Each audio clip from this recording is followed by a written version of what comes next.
Kita hari ini jalan lewatin Victor Moped Adventure punya trek Ah, 6 tahun lalu. Oke, emang apa itu Victor Moped Adventure itu bang? Jadi pertama kali saya ke Bali, Hah? saya organize motorcycle adventure Oke, 6 tahun lalu itu ya? 6 tahun lalu. Mhm. Jadi kita pergi naik motor keliling Keliling Bali gitu ya? ke tempat-tempat non turistik, di mana kita ketemu sama orang-orang lokal, interaksi sama karakter-karakter lokal. Oke, berarti abang mau ceritain dulu gimana Moped Adventure.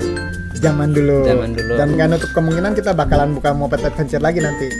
Moped itu sepeda kecil yang ada motornya yang ada engkolnya tuh. Mhm. Tahu kan? Ya. Nah, Oke, itu. oke. Oke. Langsung aja ya. Nah, langsung ya. Oke, kita mulai dari sini, Bang. Sud, gedein. Nah. Set kerobokan nih. Mhm. Kita sekarang di Kerobokan ya. Kerobokan kita mulai jam 8 pagi. Nanti ada briefing dulu. Bisa lebih awal juga ya, tergantung kesepakatan. Ya. Bisa lebih awal, Tapi pengaruh juga deh sama orang-orang yang kita kunjungin, mungkin mereka belum bangun ya. Kalau jam 7 masih bisa, Jam Bang. 7 bisa ya. Dari Kerobokan ini kita jalan dulu kurang lebih 1 jam lewat Gatot Subroto nih sampai di Celuk sini. ya, Nah, sebelum Sukabati itu ya. Abang tahu Celuk, Bang? Tahu-tahu yang tempat Pengrajin silver- perak. silver itu ya, perak. Ya, itu sebenarnya destinasi wisata yang umumnya orang datang. Cuman yang gak umumnya, saya di sana ada teman baik. Oke. Intisarinya kita mau ngeliat rumah di dalam itu, rumahnya dia. Jadi kita lihat bagaimana tatanan hidup dia, kita ngobrol sama orang-orang di sana. Jadi hal-hal yang kalau misalnya kita ikut tur itu nggak bakal Nggak bakal dapet, ya. dapet. Nah, ini lebih ke arah sosiologi masyarakatnya. Oke, ya. Dari sini Hmm. kita jalan lagi nih ke Sukawati. Sukabati. Kita akan interaksi sama penjual-penjualnya, ngobrol sama orang-orang sananya gitu. Ya, khususnya sekarang selama pandemi ya, kalau mungkin juga kita bisa tanya-tanya tentang itu ya. Mungkin enggak. Mungkin. Boleh juga sih, Boleh ya. boleh juga. Terus itu kita naik ke arah Ubud. Cuman kalau Ubud ke kiri, Mhm. kita nggak ke Ubud, kita ke kanan.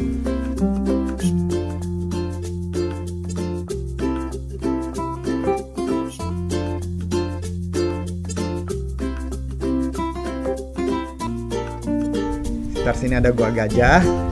Itu kita lewatin dulu. Malam kita ke sana, Oke. Bang. Pas Malam. pulangnya. Bukannya udah tutup itu bang? Ini Victor Moped Adventure, Bang. Kalau misalnya pagi kita ke sana, Wah, jadinya rame bukan itu. Victor Moped Adventure. Oke. Itu jadinya Victor Tourism Adventure. Kita ke Gua Gajah malam-malam. Biasanya kan siang-siang. Iya, biasanya sih waktu itu sih udah tutup sih, cuman bukannya kita berarti ngelanggar, kita kan permisi baik-baik. Ya, kita punya Ada etika baiknya gitu. Tuh, dari sini kita naik lagi, terus dung sampai Gunung Kawi kita berhenti. Pura Gunung Kawi ya. Memang saya nggak ada channel di sana, Mhm. jadi nggak bisa terlalu banyak ngasih info. Ini mungkin nanti saya riset lagi gitu. Kita di sini cuma ngelihat keindahan Pura Gunung Kawi. Puranya ya. Dari Gunung Kawi ini kita naik ke atas, dan nggak berapa jauh dari Gunung Kawi itu ada Pura Tirtampul. Mhm. Pura Tirtampul ada ceritanya, ada kisahnya, sejarahnya. Ya. Itu nanti kita bakal ketemu sama penjaga Oh, oke. penjaga Orang lokal di sana Tirtampul, ya. orang lokal. Dia yang benar-benar ngerti di sana, dia yang tahu tata cara adat istiadatnya. Meskipun saya udah pernah dengar dari dia, tapi saya maunya abang nanti tahu dari dia langsung. Oke lah ya. Nanti dia akan Dia terangkan, dia akan membawa kita masuk ke dalam prosesi namanya purification ceremony, Yang agak penyucian itu ya. atau upacara penyucian. Itu kita akan masuk ke dalam air. Pokoknya dipimpin sama dia lah. Dari sini jalan lagi, deng. Biasanya udah mulai gelap, bukan gelap, udah agak sore lah. Ya. Di tengah-tengah sini kurang lebih jalan setengah jam lah, itu ada perkebunan kopi. Memang Ya. itu ke perkebunan kopinya touristic area, tapi kita itu bakal dilayanin beda, dan memang tempatnya bagus banget, makanya saya mampirin. Kita udah kenal deket, jadi it's okay lah, mau beli mau enggak gitu buat mereka. Yang penting kita bisa menikmati. Ya, dan mampir di tempatnya mereka ya. Kita beli, kita nggak beli nggak akan pengaruh sama omset mereka juga. Toh kita grup kecil. Ya. Oke. Nah, ini puncaknya, peaknya. Kita dari situ jalan lagi bang ke atas, ke Danau Batur. Kita sampai Batur, kita turun bang ke bawah, tajam tuh, tajam ininya, turun tuh. Kita akan ketemu satu karakter lokal namanya Bob Marley of Kintamani. Oke. Ini menarik ini Bob Marley ini. Jadi siapa Bob Marley of Kintamani itu? Dia itu seperti Bob Marley mukanya. Ya. Okay. Gayanya kayak Bob Marley, bahkan anaknya pun dibilang Ziggy Marley. Wah, sampai dinamain itu ya. Wah. Oke. Pertama, beberapa hal yang saya mau kasih tahu ke Abang sebelum kita ketemu Bob Marley. Bob bukan orang kaya. Oke. Kedua, Bob itu bakal buka rumahnya ke kita, bakal ajak kita jalan-jalan, bakal kasih kita makan, kasih kita minum. Abang kalau ke sana, abang tinggalin lah sedikit uang. Semacam donasi gitu ya. Semacam donasi, tapi jangan kelihatan terlalu gimana juga kan, nggak enak juga sama dia. Dia bakal ajak kita jalan-jalan juga di sana. Jalan-jalan ke kanan nih, desa Buahan, keliling desanya dia. Dari situ kita mulai mengarah balik pulang. Itu udah malam tuh abang, udah gelap tuh bang. Ya.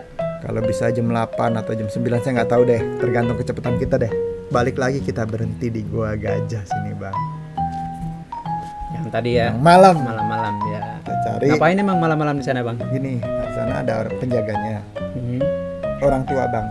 Saya nggak tahu sekarang masih hidup atau enggak. Semoga sih masih hidup, masih ketemu ya. Semoga mudah-mudahan ya. Mudah-mudahan.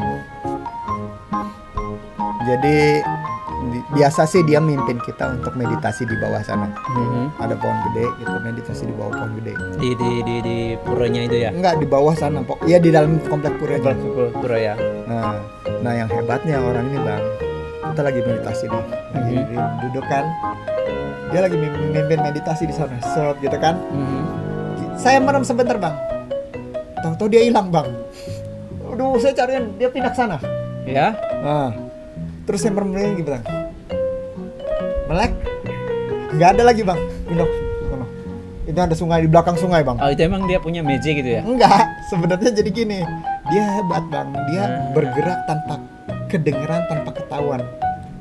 Oh, dia jalan ini? Dia jalan biasa. Nanti abang ketemu deh, abang lihat deh. Semoga dia masih hidup gitu aja. Oke, penasaran saya ya.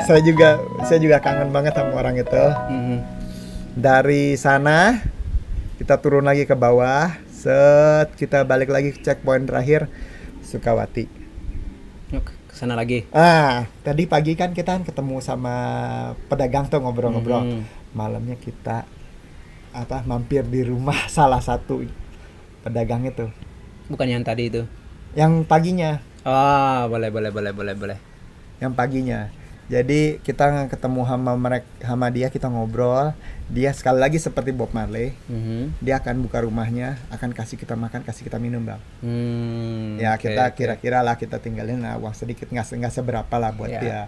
Dari Sukawati itu kita pulang sampai ke Kerobokan itu balik lagi kurang lebih bisa jam 12, jam 1, jam 2 tergantung kecepatan kita. Tergantung kita lama di setiap spot juga ya. Dan saya nggak menjanjikan semua checkpoint yang saya bilang bisa di cover dalam satu hari. Iya. Kadang-kadang kita mau lebih lama.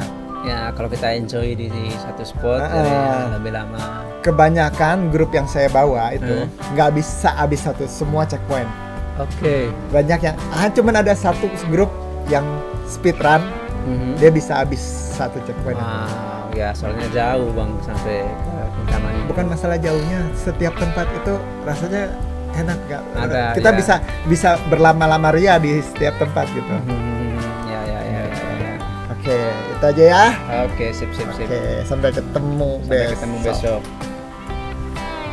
Ya itu aja video perencanaan perjalanan dari kita. Kalau kalian ingin melihat keseruan perjalanan kita, stay tune di Victor Moped Adventure. Journeys we are meant to take, something at the edge of space.